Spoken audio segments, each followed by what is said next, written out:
anang 6 years, magkauban mi, nintabang ko nila, why condition, why bayad.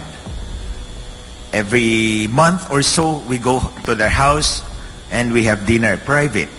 So kanang 8 rami kabuok, ang 2 ka mag-asawa, I mean si Bongbong Marcos o si Lisa Marcos plus 1 mga technical people. Out of that 8, 2 raming magsigarilyo. Si Lisa ra ug ako. So every time she feels the urge to smoke, she would pat me back and, tara na, punta na tayo dun sa garden. So doon we talk a lot. So, I know her and how her mind works.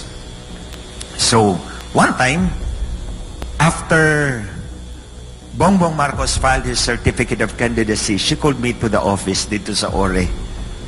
Ingon siya nako, pwede ba mga to ka sa headquarters bisag twice a week lang? Ingon ko sa, no problem, I'll be there. I've been supporting you for the last 6 years. Siya, magkano ibabayad ko sa'yo? Sabi ko, no. You don't have to pay me. I've been helping you for 6 years. You didn't pay me a single peso. Why should I collect from you now? Sige, basta pag nanalo tayo, gagawin kitang commissioner ng COMELEC para malinis yung election system. Tapos gagawin kitang chairman. So tapos na yung agreement namin. I held to my end of the bargain. But sometime in March 2022, kasagsagan ng kampanya ito, I had a meeting with Lisa Marcos na kaming dalawa lang. So when I was called, itong dalawa, si Senior Deputy Executive Secretary Hubert Guevara o si DICT Secretary Ivan Uy, nauna pa sila, makimarites pala.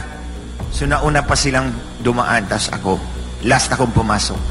Naupo si Hubert there, si Ivan here, si Lisa was here on the opposite side of the conference table. Si Lisa, si Hubert, si Ivan, si Hubert, then ako rito.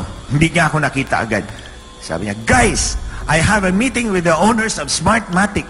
I need 2 technical guys to be with me. Tapos nung nakita niya ko, but not you, because they hate you so much. Alam ko na, ibibenta ako ng babaeng ito. So true enough, di na siya mutubag sa akong mga text. Kitsapueran ako niya. So, I know that there was something wrong in that election. But I should be very clear. Lisa doesn't like Inday Sara. So I suppose, wa sa'y labot atong iyang agreement with Smartmatic. Why would you need 2 technical guys? Because i-explain sa unsaon pagpikas ang eleksyon. But again, I am very clear, why labot si Inday Sara dini kay di siya gusto kang Inday Sara. Bisan ka itong mga tao nga naa dito sa ilang headquarters, they also didn't like and probably did not support Inday Sara. But I believe Inday Sara won by her own right. Ning daog siya sa iyahang 32 million. Pero si Bongbong Marcos, I doubt it. Nga ning abot siya 31 million, close to 32 million. Kaya kung tanaw, ligon ang kontra ni Bongbong Marcos, incumbent vice president yon. Mas maraming boto makuha nyon. So most likely, mas mababa ang boto ni Bongbong Marcos kaysa kay Inday Sara. That is something they cannot afford. Kasi the people will look up to Inday Sara as the true leader, not the weakling Marcos. Dili ang weakling Marcos. And Lisa knows that very well. Nang iyang bana, weakling. Sabi nga, may isa pa nagsabi, I think si Spokes Harry Roque, sabi niya, lazy. O sino ba itong nagsabing lazy? Oh, lazy, weakling. She knows that, and she cannot afford na matangtang ang iyang bana because of that. So I think, ang kausap nila sa Smartmatic is, iangat ang boto ni Bongbong para moduol kang Sara Duterte. So that's why, taas o boto si Inday Sara by about 200,000 votes, right? Pero giangat ang iyang boto. Plus, of course, gipanalo ang iyang anak dito sa Ilocos Norte 1st District. But I believe, gipromise na ni Lisa Marcos sa iyang anak, I will make you president one day. The problem is, the son is still young. So, kinahanglan niya another one to hold the fort. So, given the present constitution, 6 years si Bongit, as she fondly calls him, So kinahanglan niya usa nga musingit para mag-qualify diyang anak by the third term. So all in all, Lisa Marcos will have 18 years of power. So iyang bana for 6 years, si Tambi ang iyang isingit. Pagkatapos ni Tambi, qualified na iyang anak to run for president. That's the agreement I believe with Smartmatic. Ang ipangayo ni Smartmatic is my head. Kay hadlok si Smartmatic nga matanggal. Anyway, bisag wa ko na-appointed, natanggal ramang gihapon siya. Diba? So, on the other hand, si Tambi po, nasa ko i-reveal sa inyo ha, for the first time, I have worked with him when I was congressman. Pareho ming first term congressman natong 2007 until 2010. Atong 2010, o padung na sa eleksyon, nakahibalo ko na 10 billion pesos was coursed through him. Kay, naamto siya posisyon sa party. So, gi-course ang 10 billion sa iyaha. So, nangayo ko sa iyaha. And ko, Martin, anyway, we're from the same region. Pwede ba akong humingi sa'yo ng pansimento ng kalsada ko? Kasi lubak-lubak yung kalsada ko sa Biliran. Biliran is an island, north of Leyte, west of Samar, south of Masbate. So, it's a small island wedged between those big islands. So, ingon siya na ako, ayog saba, sa uban. Ingon ko, di lagi ko magsaba. Abi ninyo mga kaigsunan, para kami mga magnanakaw nagtago doon sa gilid ng door ng session hall, sir. Kasi ayaw niya, doon sa session hall, ibigay ko yung letter, yung folder, kasi may request yun, sir, eh. Tapos sabi niya, wag tayo dyan. Nagtago kami doon sa gilid ng window, ng door, para kami mga magnanakaw doon na nagtago-tago. Tapos binigay ko sa kanya, tinanggap niya. 2 years later, I found out 525 million pesos was released per that request. Pero walay karsadang ning abot sa akong distrito. Ang pangutanan ako kang Tambi, naasa ang 525 million. That's accountability. Oh. Wa pa ninyo na nahibaw it. This is the first time nga akong gisulti sa inyo sa katauhan. Oh. Ang tanong ko kay Tambi, nasaan ang 525 million na ni-request ko para sa kalsada ng distrito ko? Na-release yung pera, nawala ang kalsada. Walang dumating doon sa amin. Where did it go, Tambi? Oh. So imagine, there's a lot of hypocrisy in these people. They went after Inday Sara. Nung pala, mas malaki yung sa kanya eh. Remember, that's only 525 yung sa akin. What about the 10B? Baka wala ring dumating doon sa iba. And I think Mr. Tambi should start explaining himself to the public now that it's open, it's right out there. So, balikta kang Lisa. Paulit-ulit kong sinabi to. Si Bongbong Marcos ay tau-tauhan lang ni Lisa. And these people, I'm not afraid. You know what? Tingnan ninyo. Tinik down nila yung 2 accounts ni Maharlika. Tinik down nila yung accounts ni Sas. But pinost ko to. Ang post ko is, ang sabi ko, don't dare take down my account. Kakalad ka rin talaga, kitang bruha ka sa impyerno. And they did not take down my account. Oh, sinabi ko sa kanya, I posted that. Listen or you will regret. Something like that. Yun yung title. Heed or you will regret. Sabi ko, pag tinikdown mo yung account ko, kakalad ka rin talaga, kitang bruha ka. And actually, I called her a bitch in some of my interviews because she is one. Kaya sabi ko, Lisa, I will be unforgiving, I will be very frank. Hindi ko gagawin to kung hindi ka traidor. Your pamilya mo, traidor talaga. Hindi lang ako ang traidor mo. Imagine, you cut my head and put it on a silver platter kasi tumayaw si Smartmatics in front of you para kang si Herodes. Si Maharlika, ganun din. Nagsuporta yan sa kanila mula pa noong 2016. Tapos pinagpalit ng iba. The same goes with Attorney Vic Rodriguez. Si SMNI is the biggest example. Binigyan sila ng platform nung kampanya, di po ba? Binigyan sila ng platform, alam natin yun.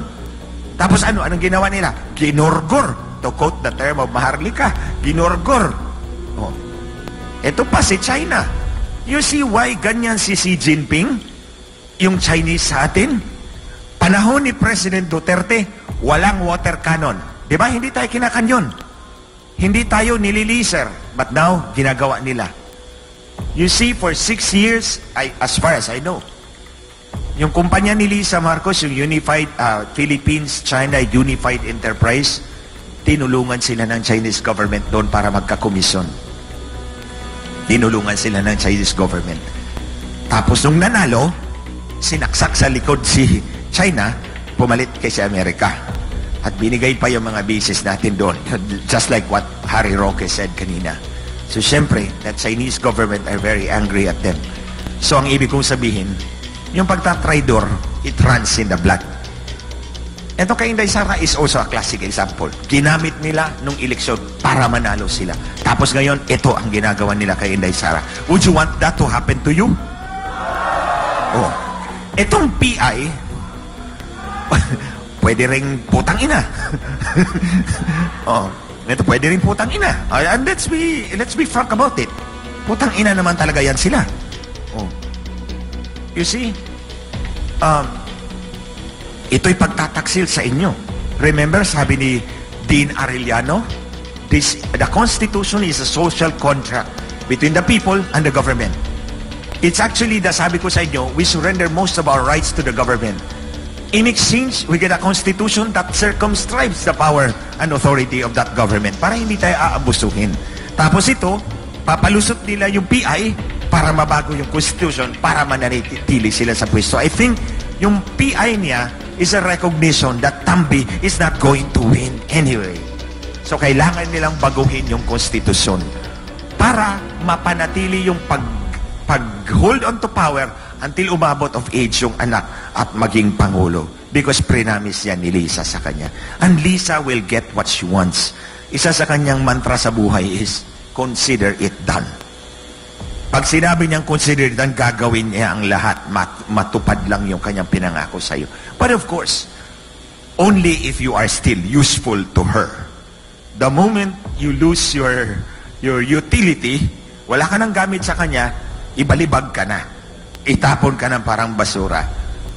And this is SMNI. Oh, SMNI. Oh. So, nangyari sa iyo, sir. Hindi lang naman sa iyo. Ako, marami tayo. I'm sure, maraming biktima sila rito. Now, ito ngayon. Maraming sinabi si Maharlika about corruption. Yung PCSO, na palaging nananalo. Ang yung mga malalaki, napapanalo, di ba? 1.7 billion ang napanalo sa loob ng isang buwan. Tapos, edited pa yung nanalo. Tapos sabi niya, ito sabi ni Lisa Marcos, di ba? Hi, we love you, Mel. Should I call you Mel? Hi, Mel. Should I call you Melyonario?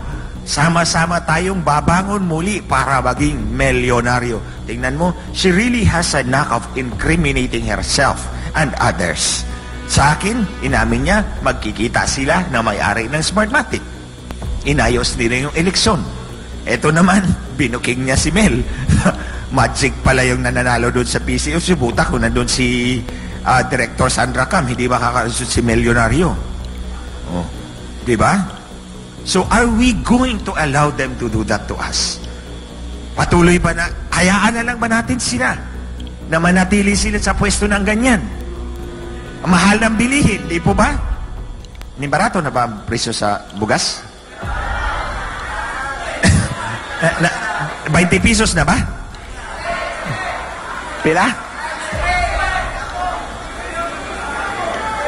Okay, wait. Times 3. Balik ta sa gigon ni Mayor Baste. Pananagutan mo yan. Di ba? Whatever happens to us, pananagutan ng presidente niyan. But the problem is, he's not in control of this government. It's the wife that is in control of this government.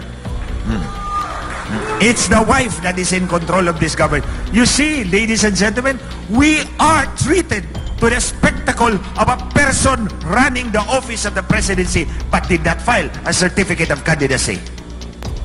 Hindi naman nag-file yan ng certificate of candidacy yung babae na yan eh.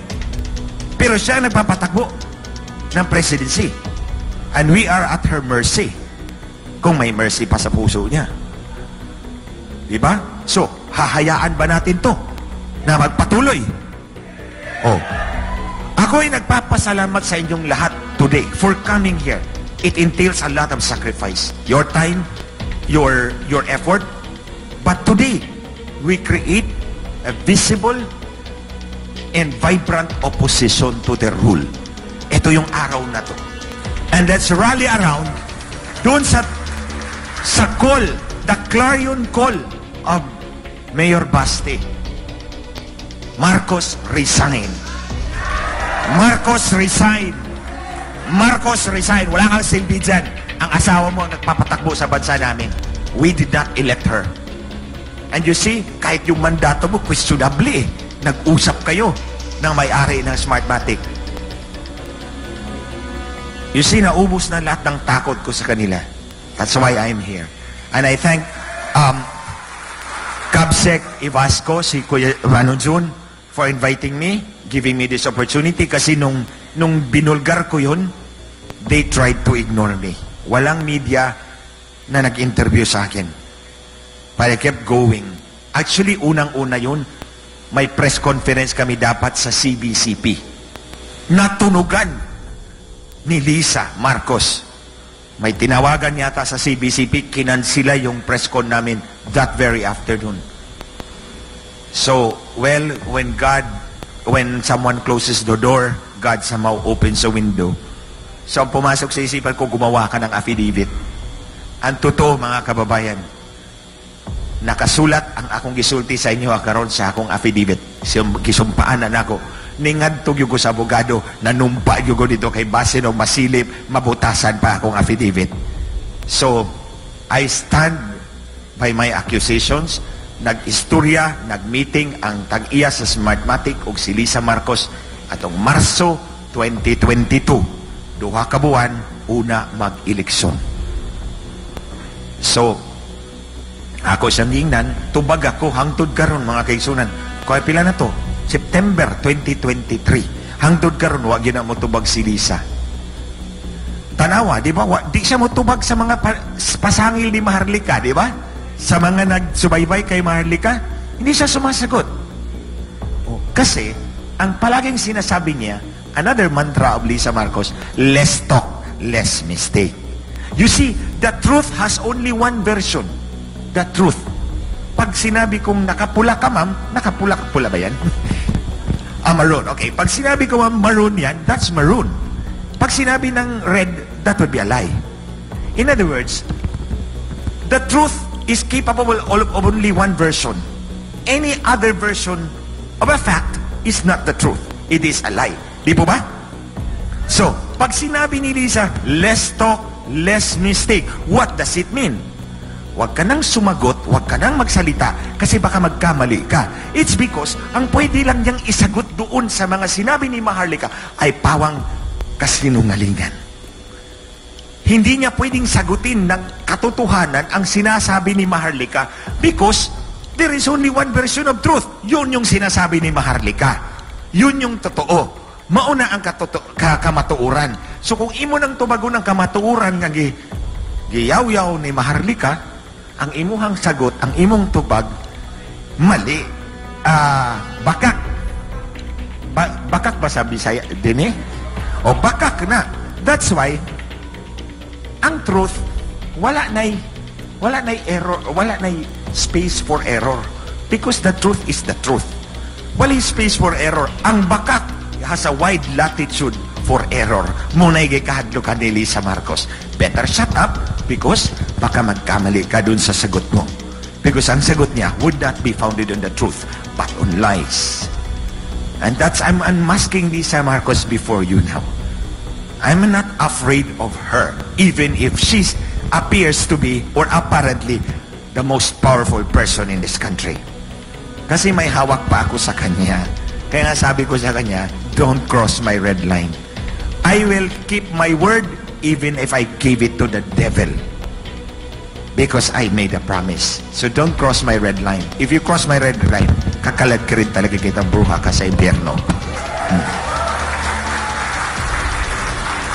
So today, pagkatapos natin dito, dili ra kutob dinhi atong commitment, ha, mga kaigsuunan. Kay ba ko mga leader mo sa tagsa-tagsa ninyong mga komunidad, dili ra kutob dinhi karong adlaw ang atong commitment. Dadun nato dito sa atong komunidad para mas mudaghan pa ta. Diba? O, atong ningdagan kong congressman, ang akong pirmi isulti sa akong mga katawhan. Remember, di ba ba ko makig barangay captain, diretso ba ako congressman, giga ko na pasar sa bar. After I pass the bar, I become congressman right away.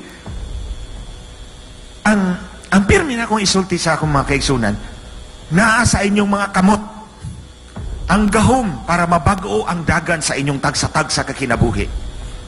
Kung sayo pang atong pagpili, kitang tanan, padung perdisyon. Pero kung sakto ang atong pagpili, you will get the benefit of a right choice. So karon ang atong pagani dinhi is the right choice. Ang atong pakiguban ani nga pulong, pakiguban kang President Duterte unya sa Kandulay is not meaningless, it's meaningful. Basta dadun sad nato sa atong mga tagsa-tagsa ka komunidad. Aron mas mudaghan pa ta, di ba? I hope you will have the same commitment that we all want to have, di ba?